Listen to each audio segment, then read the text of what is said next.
2022년 11월 7일 오늘의 말씀 시작하겠습니다. 오늘 나눌 말씀은 호세아 4장 16절에서 19절 말씀입니다.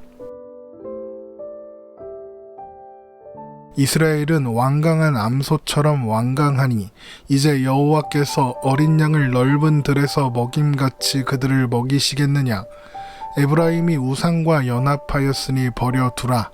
그들이 마시기를 다하고는 이어서 음행하였으며 그들은 부끄러운 일을 좋아하느니라. 바람이 그 날개로 그를 쌌나니 그들이 그 재물로 말미암아 부끄러운 일을 당하리라. 아멘. 살아계신 하나님의 이름으로 맹세하면서도 하나님의 하나님 되심을 믿지도 않고 하나님을 두려워하지도 않는 이스라엘의 죄악을 하나님은 폭로하시며 그들을 심판하시겠다고 말씀하십니다. 이미 여러 번 말씀드렸지만 하나님은 그들의 잘못을 지적하며 그 잘못 때문에 심판을 받게 될 거라는 말씀을 하실 필요가 없습니다. 그냥 심판하여 없애버리시면 되죠. 그리고는 다시는 돌아보지 않으시면 됩니다. 하지만 하나님은 그들의 잘못을 하나하나 지적하시며 심판하시겠다고 말씀하십니다. 하나님께서 이렇게까지 하시는 이유가 무엇이라고 했습니까? 이스라엘을 포기할 수 없으시기 때문입니다. 이스라엘을 향한 사랑을 버리지 않으셨기 때문인 거죠. 마치 부모가 자식이 잘못을 하면 무엇을 잘못했는지 알려주면서 반성문을 쓰거나 또 벌을 서게 하거나 아니면 회초리로 때리며 혼내는 이유와 같습니다. 사랑하기 때문이죠. 사랑해서 자녀가 그 잘못을 버리고 성장하게 하기 위해서 부모는 자녀를 혼냅니다. 그래서 잘못을 반복하지 않고 사람 구실을 제대로 하면서 살게 하려고 부모는 아이를 혼내죠. 내다 버리려고 더 이상 자식 안 하겠다고 호적에서 파버리려고 자녀를 혼내는 부모는 없습니다. 버릴 생각이라면 어디 외딴 곳에 그냥 버리고 오면 됩니다. 굳이 힘들게 혼낼 필요가 없죠. 하나님의 마음도 바로 그런 부모의 마음과 같은 것입니다. 하나님은 하나님의 백성인 이스라엘을 포기하실 수가 없는 겁니다. 그래서 심판을 해서라도 고치시려 하시는 거죠. 그래서 하나님은 그들의 잘못을 지적하시며 심판을 선포하시는 겁니다. 이것은 경고입니다. 정신을 차리라는, 지금 너희가 서 있는 곳이 어디인지 확인하라는, 그대로 가면 그들을 기다리는 것은 파멸밖에 없다는 경고 말입니다. 그러나 이스라엘은 마치 완강한 암소처럼 완강해서 하나님의 말씀을 들은 척도 하지 않고 꿈쩍도 하지 않을 것입니다. 호세아 4장 16절 말씀입니다. 이스라엘은 완강한 암소처럼 완강하니 이제 여호와께서 어린 양을 넓은 들에서 먹임같이 그들을 먹이시겠느냐. 암소가 완강하다는 것은 주인이 끄는 대로 따라가지 않는다는 겁니다.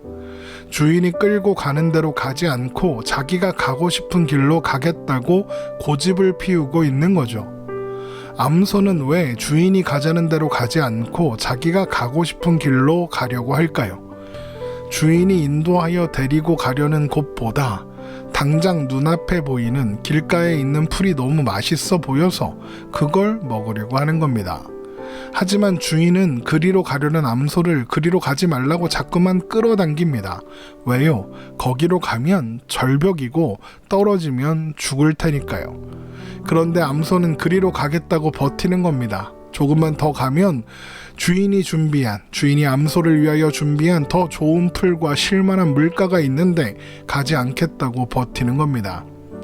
그런데 누가 그런 암소와 같다고요? 이스라엘이 암소와 같답니다. 이스라엘은 하나님이 인도하시는 길을 따라 가려 하지 않는 겁니다. 왜 그러는 걸까요? 완강한 암소가 주인을 왜 따라가려 하지 않을까요? 주인을 믿지 못하기 때문이죠. 마찬가지로 이스라엘도 하나님의 인도를 따라가려 하지 않는 이유는 하나님을 믿지 못하기 때문입니다. 하나님께서 인도하시는 그 길에 푸른 풀밭 쉴만한 물가가 있다는 것을 믿지 않는 겁니다. 당장 내 눈앞에 좋은 것이 있는데 있는지도 없는지도 모를 푸른 풀밭 쉴만한 물가에 가겠다고 하나님을 따라 나설 수가 없는 겁니다. 그래서 하나님의 말씀을 따라 사는 것보다 당장 내 눈앞에 욕심을 따라 사는 것이 더 행복하다고 생각하는 거죠. 자기 마음대로 사는 것, 자기 생각에 옳다고 생각하는 길, 자기 소견에 옳은 대로 사는 삶, 그것이 이스라엘이 원하는 삶이고 행복을 가져다 줄 것이라고 생각하는 삶인 겁니다. 그러나 그들은 멸망을 향해 가는 고집센 암소와 다를 바가 없다는 거죠. 그래서 하나님은 완강한 암소인 이스라엘을 목자가 어린 양을 돌보는 것 같이 돌보지 않으시겠답니다. 그런데 하나님이 그들을 돌보지 않으시는 게 맞나요? 정확하게는 아닙니다. 이스라엘이 푸른 풀밭 쉴만한 물가로 인도하시려는 하나님의 인도를 거부하고 가지 않겠다고 버티고 있는 겁니다. 하나님이 그들을 버리신 것이 아니라 이스라엘이 하나님을 버린 거죠. 이스라엘이 하나님을 버리고 우상과 연합한 겁니다. 호세아 4장 17절입니다. 에브라임이 우상과 연합하였으니 버려두라.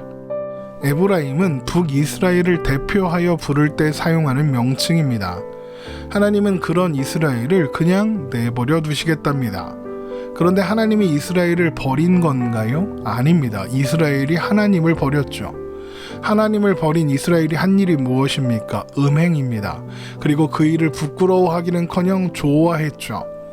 호세아 4장 18절입니다. 그들이 마시기를 다하고는 이어서 음행하였으며 그들은 부끄러운 일을 좋아하느니라.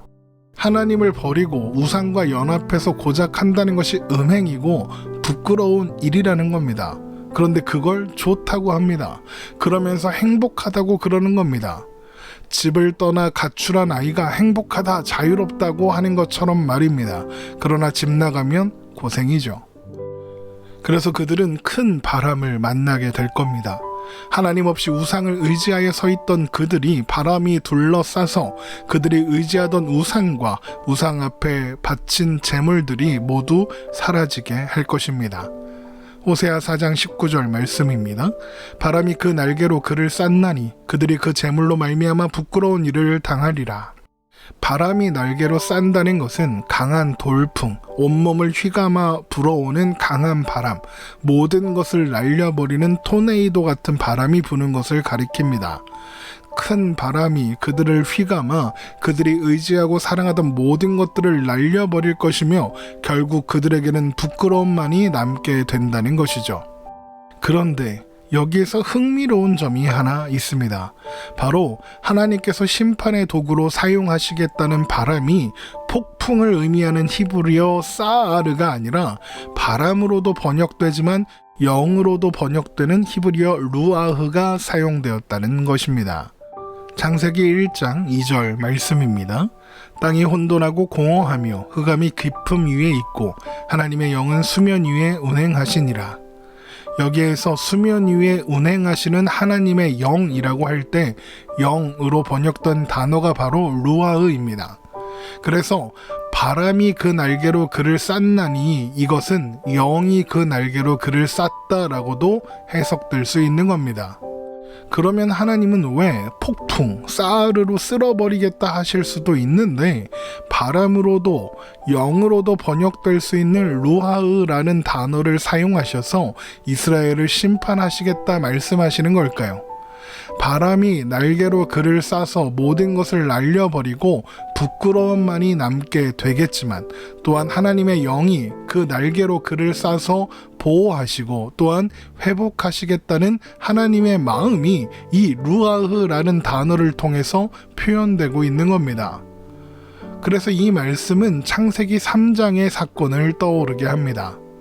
창세기 3장에는 아담과 하와가 하나님께서 금하신 열매 선악과를 따먹고 범죄하는 장면이 나옵니다. 바로 그때 하나님은 루아흐로 그들 앞에 나타나십니다. 창세기 3장 8절 말씀입니다. 그들이 그날 바람이 불 때 동산에 거니시는 여호와 하나님의 소리를 듣고 아담과 그의 아내가 여호와 하나님의 낯을 피하여 동산 나무 사이에 숨은지라. 하나님께서 바람이 불 때 동산에 거니셨다. 이것은 하나님께서 바람과 함께 동산에 거니셨다는 뜻이고 이때 바람이 루아흐입니다. 그렇게 루아흐로 찾아오신 하나님은 하나님의 낯을 피하여 숨은 아담을 찾으십니다. 그러자 아담은 자신이 벌거벗었기 때문에 숨었다라고 대답합니다. 창세기 3장 9절에서 10절 말씀입니다. 여호와 하나님이 아담을 부르시며 그에게 이르시되 내가 어디 있느냐? 이르되 내가 동산에서 하나님의 소리를 듣고 내가 벗었으므로 두려워하여 숨었나이다. 오늘 본문 호세아 4장 19절 바람, 루하흐가 나타나자 부끄러운 일을 당하게 된 것처럼 말입니다. 호세아 4장 19절의 말씀을 다시 한번 읽어보겠습니다. 바람이 그 날개로 그를 쌌나니 그들이 그 재물로 말미암아 부끄러운 일을 당하니라. 아담과 하와의 범죄를 확인하신 하나님은 아담과 하와의 범죄를 심판하시고 그들을 에덴 동산에서 내쫓아 내십니다. 그런데 벌거벗어서 부끄러운 상태인 채로 내보내지 않으시고 가죽옷을 지어 입히시고 내보내십니다. 창세기 3장 21절입니다. 여호와 하나님이 아담과 그의 아내를 위하여 가죽옷을 지어 입히시니라. 가죽옷을 지었다라는 것은 그 가죽을 얻기 위해서 어떤 짐승이 죽어야 했다는 것을 의미합니다.